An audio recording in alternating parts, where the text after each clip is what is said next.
¿Qué nos dicen los discursos? ¿Por qué recordamos estas palabras? ¿Qué hace que un discurso sea tan poderoso que trascienda su contexto? ¿De qué manera nos inspiran los grandes oradores y qué los hace grandes? ¿Qué recursos utilizan y cuál es su sello distintivo? Soy Ailín Ferco y esto es La Fuerza de la Palabra, un viaje por alguno de los discursos más influyentes de la historia. Un espacio donde exploraremos grandes discursos que aún resuenan. Porque algunas palabras no solo cambian un juicio, sino también el curso de la historia.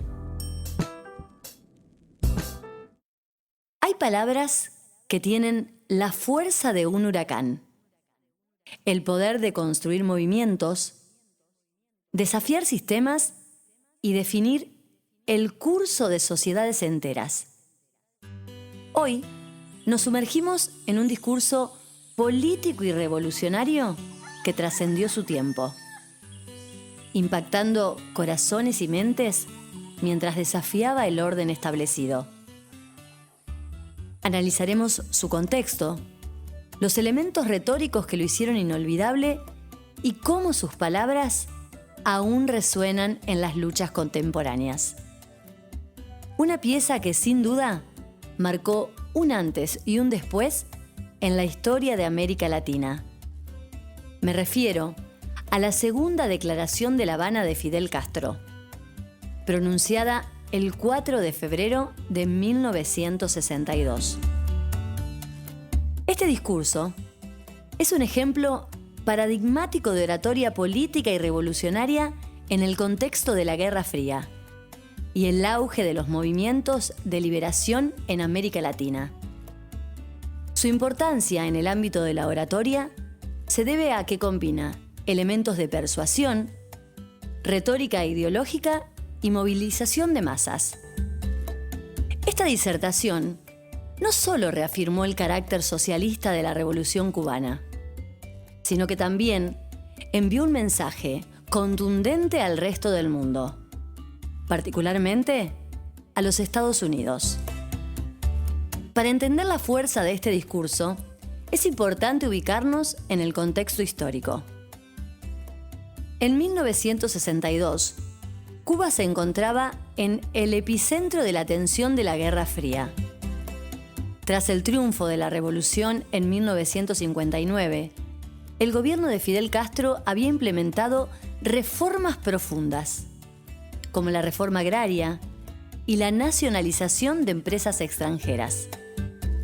Estas medidas desataron la hostilidad de Estados Unidos, que respondió con el embargo económico y el apoyo a la invasión fallida de Bahía de los Cochinos en 1961.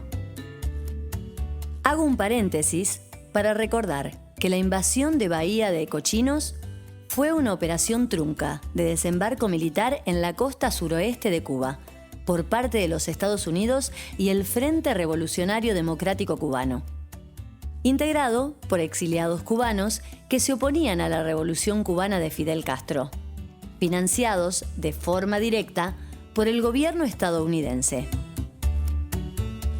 Es en este contexto que la segunda declaración de La Habana fue tanto un acto de defensa como de proclamación ideológica. Y Fidel la utilizó para consolidar el carácter socialista de la revolución. Pero los invito a recorrer los recursos oratorios que utilizó este líder para capturar la atención de su público, movilizar a las masas y consolidar su mensaje revolucionario. En primer lugar, el uso de un lenguaje confrontativo. Fidel Castro no escatimó palabras para criticar a Estados Unidos y denunciar su injerencia en los asuntos de América Latina. Prestemos atención a un fragmento del discurso. ¿Qué les molesta tanto? ¿Que la revolución haya barrido con los privilegios y las injusticias? ¿Que haya devuelto al pueblo lo que otros le robaron?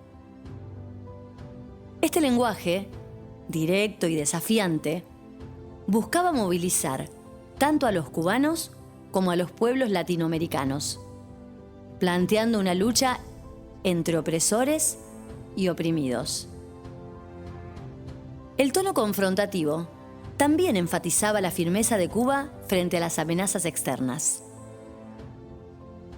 Este recurso no solo servía para atacar a los adversarios, sino también para reafirmar la soberanía de la revolución. La confrontación no era solo retórica, también era una declaración de principios. Otro recurso clave en el discurso es la enumeración detallada de los agravios históricos sufridos por América Latina. Fidel recuerda cómo las grandes potencias han explotado la región a lo largo de los siglos. Concretamente, esto es lo que proclamaba: ¿cuántos siglos de saqueo y dominación extranjera? ¿Cuántos pueblos han sido despojados de sus tierras, de sus recursos, de su dignidad? Esta técnica no solo busca generar indignación, sino también conectar emocionalmente con las masas, apelando a su sentido de justicia histórica. La enumeración permite que el discurso avance con fuerza y mantiene la atención del oyente. Cada agravio es como un golpe que refuerza la narrativa de resistencia y legitimidad de la revolución. Uno de los aspectos más interesantes del discurso es cómo Castro combina la denuncia de las injusticias con un mensaje esperanzador sobre el futuro. Por ejemplo, cuando dice: los pueblos de América Latina han despertado. Ya no se conforman con las migajas. La historia nos ha dado una misión: construir una sociedad más justa y más libre. Este cambio de tono, de la crítica a la inspiración, moviliza emocionalmente a su audiencia y refuerza la idea de que el socialismo no es solo una respuesta a los problemas del pasado, sino una visión para el futuro. Es aquí donde el discurso logra conectar con los sueños y aspiraciones de la audiencia. Fidel presenta la revolución no solo como una lucha, sino como una promesa de emancipación. Fidel se dirigió no solo al pueblo cubano, sino también a toda América Latina y los países oprimidos del mundo. Un ejemplo de esto se desprende de la siguiente frase: lo que los pueblos de América han de decir hoy, lo dijeron ya en el campo de batalla, luchando por la independencia contra el colonialismo español. Su inclusión de múltiples actores históricos y contemporáneos amplificó el impacto de su mensaje, haciéndolo relevante para una audiencia global. De sus palabras emanan claramente la polarización y el contraste.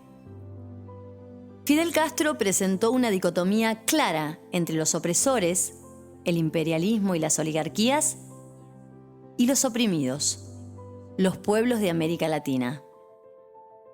Describió al imperialismo como el enemigo común y a la revolución como el camino a la justicia. Este recurso unificó a su audiencia en torno a un enemigo común y reforzó la causa revolucionaria. Se inclinó en todo momento por una oratoria performativa.